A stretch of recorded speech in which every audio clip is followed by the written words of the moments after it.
मेरा नाम है आर्यन और आप देख रहे हैं डर। गांव की आखिरी सीमा पर पसरा सन्नाटा और पीपल के पत्तों की सरसराहट उस रात कुछ ज़्यादा ही भयावह थे। ये बात 90 के दशक की है। चंदनपुर नाम का वो छोटा सा गांव विकास की रोशनी से मीलों दूर था। ना गांव में पक्की सड़कें थी, न बिजली और ना ही मोबाइल के नेटवर्क। पूरे गांव में संवाद का इकलौता जरिया डाकिया और लोगों के रेडियो। उसी गांव में रहते थे मोहन जी।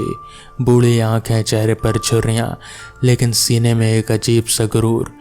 उनका गुरूर था उनका बेटा राहुल। गांव के नुक्कड़ की चाय की दुकान से लेकर चौपाल तक मोहन जी जब भी बैठते हैं उनकी ज़ुबान पर सिर्फ एक ही नाम होता, हमारा राहुल शहर के सबसे बड़े बाबू वाली कंपनी में काम करता है। साहब बन गया है बिल्कुल। चमचमाती इमारत में कांच के कैबिन में बैठता है। मोहन जी गर्व से अपनी छाती चौड़ी कर लेते हैं। गांव का एक शक्की मिजाज आदमी जगन अक्सर उनकी बात काट कर हंस पड़ता। अरे मोहन, दिन रात डींगे हाँकते हो, कभी देखा भी है कि तुम्हारा बेटा क्या करता है? अगर इतनी बड़ी कंपनी में है तो महीने के 50 रुपए से ज़्यादा क्यों नहीं भेज पाता? इस बात का अक्सर दोनों में तीखी बहस होती। मोहन जी गुस्से में कांपते हुए कहते हैं, तू क्या जाने शहर की महंगाई। मेरा बेटा बताता है कि वहाँ पानी भी पैसे देकर खरीदना पड़ता है और बड़े शहर के खर्चे हैं। लेकिन इस झूठे गुरूर के पीछे एक कड़वी सच्चाई छुपी थी। राहुल हर महीने लिफाफे में जो पैसे भेजता उससे घर का राशन तक पूरा नहीं पड़ता था।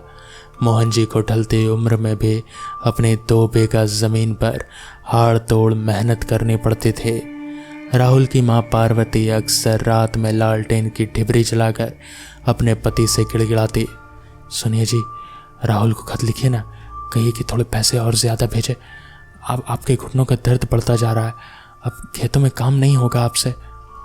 मोहन जी आंखें तर्रार कर डांट देते हैं, तू चुप कर, लड़का वहाँ अकेले संघर्ष कर रहा है। बाबू की नौकरी में बड़े कायदे कानून होते हैं, कपड़े लत्ते का खर्च होता है। मैं अपने जीते जी बेटे पर बोझ नहीं बनूंगा। लेकिन सच सिर्फ राहुल जानता था। शहर की जगमगाती ऊंची इमारतों के बीच राहुल कोई अफसर नहीं बल्कि एक मामूली दिहाड़ी मजदूर था। वो एक निर्माणाधीन 7 मंजिला इमारत में रंग रोगन यानी कि पेंटिंग का काम करता था। कड़कड़ाती धूप में लोहे की पतली बल्लियों पर चढ़कर वो दिन रात काम करता ताकि हफ्ते के आखिर में कुछ रुपए बचा सके। वो जिस सीलन भरे कमरे में रहता था वहाँ ना हवा ठीक से आते थे और ना रोशनी। वो खुद भूखा सो जाता, फटे हुए जूते पहनकर काम पर जाता ताकि बचे हुए सारे पैसे गांव भेज सके। वो जब भी गांव आने की सोचता शहर के चोर बाजार से एक पुराना लेकिन साफ सुथरा कोट पैंट और हाथ में एक बंद पड़ी घड़ी पहन लेता। जब वो गांव की पगडंडी पर कदम रखता तो उसे देखकर लगता जैसे शहर का कोई बड़ा साहब आया हो। लोग उसे देखकर हरकतों से भर जाते हैं और मोहन जी की आंखों में गर्व छलकता। राहुल अपनी माँ के सामने अकेले में कई बार रो पड़ता, लेकिन जब भी अपने पिता के चेहरे का वो साहब के बाप वाली खुशी देखता उसका सच बताने का हौसला टूट जाता। वो मन ही मन खुद से कहता, एक छोटे से झूठ से अगर मेरे बूढ़े माँ बाप का सिर उठाकर जी सकते हैं तो इस झूठ का बोझ मैं अपनी ज़िंदगी भर उठा लूँगा। ऐसे ही 2-3 महीने गुजर गए। अचानक एक दिन शाम के करीब 7 बजे जब सूरज ढल चुका था और गांव पर घना अंधेरा छा रहा था, राहुल अपने घर पहुंचा। दरवाजे पर आहट पाकर मोहन जी बाहर निकले। राहुल खड़ा था, वही कोट वही पैंट, लेकिन उसका चेहरा अजीब तरह से पीला और शांत था। उसकी आंखों के नीचे गहरे काले घेरे थे। राहुल, मेरा बेटा आ गया। मोहन जी पागलों की तरह चहक उठे। पार्वती भी रसोई से भागे भागे आई और बेटे को गले लगा लिया। राहुल का शरीर बर्फ की तरह ठंडा था, लेकिन अपने को देखकर उसके होंठों पर एक फीसी मुस्कान आ गई। तो बैठ बेटा, सफ़र से थक गया होगा, मैं भी बाजार से तेरे लिए गर्मा गर्म चली और नाश्ता लेकर आता हूँ। मोहन जी खुशी के मारे फूले नहीं समा रहे थे। वो तुरंत अपनी लाठी उठाकर बाजार की ओर दौड़ पड़े। गांव की तंग गली में मोहन जी जा रहे थे कि रास्ते में डाकिया रामदीन मिल गया। अरे मोहन जी रुको रुको। रामदीन ने अपनी साइकिल रोकी। शहर से आपके नाम का एक खत आया, कल डाक में आया था, आज देना भूल गया था। मोहन जी ने खुशी खुशी खत ले लिया। उन्होंने लिफाफे को बिना खोले अपनी जेब में डाल लिया। उनके दिमाग में बस अपने बेटे साहब के लिए गरम नाश्ता लाने का धुन सवार था। रात के 8 बज चुके थे। घर में केरोसिन के लैंप की पीली रोशनी कांप रही थी। तीनों ने साथ बैठकर खाना खाया। राहुल बहुत कम बोल रहा था, बस अपने माता पिता को एकटक देखे जा रहा था। उसकी आंखों से रह रहकर पानी की बूंदें टपक रहे थे, जिन्हें वो छुपाने की कोशिश करता। खाना खाने के बाद जब मोहन जी अपनी धोती का कोना साफ कर रहे थे तो उन्हें जेब में रखे खत का एहसास हुआ। अरे पार्वती देख तो, राहुल के दोस्त का खत आया है शहर से। मोहन जी ने डिब्बे की रोशनी के पास जाकर लिफाफा फाड़ा। राहुल चुपचाप कमरे के कोने में परछाई में खड़ा उन्हें देख रहा था। जैसे जैसे मोहन जी ने खेत की पंक्तियां पढ़ने लगे, उनके हाथों की उंगलियां कांपने लगी, चेहरे का रंग उड़ गया, आंखों की पुतलियां जम गई।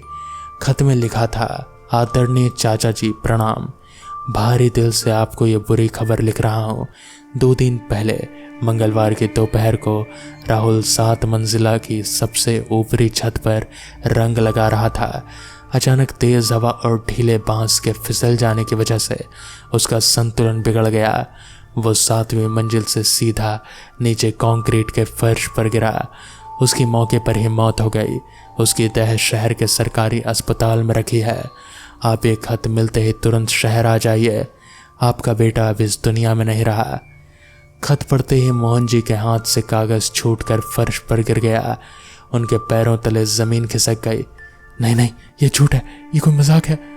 पार्वती चीख पड़ी, हमारा राहुल तो सामने खड़ा है, देखो मोहन वो कोने में खड़ा है।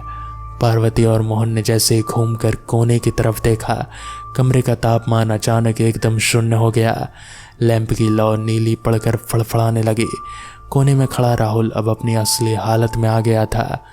उसके साफ सुथरे कपड़ों पर खून के गहरे धब्बे उभर आए। उसकी हड्डियां टूटी हुई और चेहरा दर्द से ऐंठा हुआ था। वो फूट फूट कर रो रहा था, लेकिन उसके रोने की आवाज़ नहीं थी, बस एक रूह कपा देने वाली ठंडी हवा का झोंका था। पिताजी, राहुल की थरथराती और भयानक लेकिन करुण आवाज़ गूंजी, मुझे माफ़ कर दिए। मुझ में हिम्मत नहीं थी कि जिंदे रहते आपको बता सकूं कि आपका बेटा कोई साहब नहीं, बल्कि एक मामूली मजदूर था। मैं अपनी शान का वो झूठा ताज कभी टूटने नहीं देना चाहता था। मैं 7वें माले से गिर गया पिताजी, बहुत दर्द हुआ था मुझे। मोहन जी और पार्वती स्तब्ध परछत्राई आंखों से अपने बेटे की आत्मा को देखते रहे। डर गायब हो चुका था, सिर्फ एक बाप और माँ का सीना फटने वाला दर्द बचा था। राहुल ने रोते हुए अपने कांपते हाथ जोड़े। मैं बहुत दूर चल गया हूँ पिताजी, लेकिन जाने से पहले आखिरी बार आप दोनों का चेहरा देखना चाहता था। अब आप अपना ध्यान रखिएगा, खेतों में ज़्यादा काम मत कीजिएगा। ये कहते कहते राहुल की आकृति धीरे धीरे धुंधली होने लगी। हवा में उसकी चीख और रोने की सिसकियां तैरने लगी। देखते ही देखते ढिबरी की लौ बुझ गई और कमरे में सिर्फ और सिर्फ चीखता हुआ सन्नाटा और 2 बिलखते हुए बूढ़े माँ बाप रह गए। शहर की ऊंची इमारत से गिरा वो मजदूर बेटा अपने बाप का झूठा गुरूर बचाने के लिए मरकर भी अपना वादा निभा गया था। तो दोस्तों, ये थी आज की कहानी।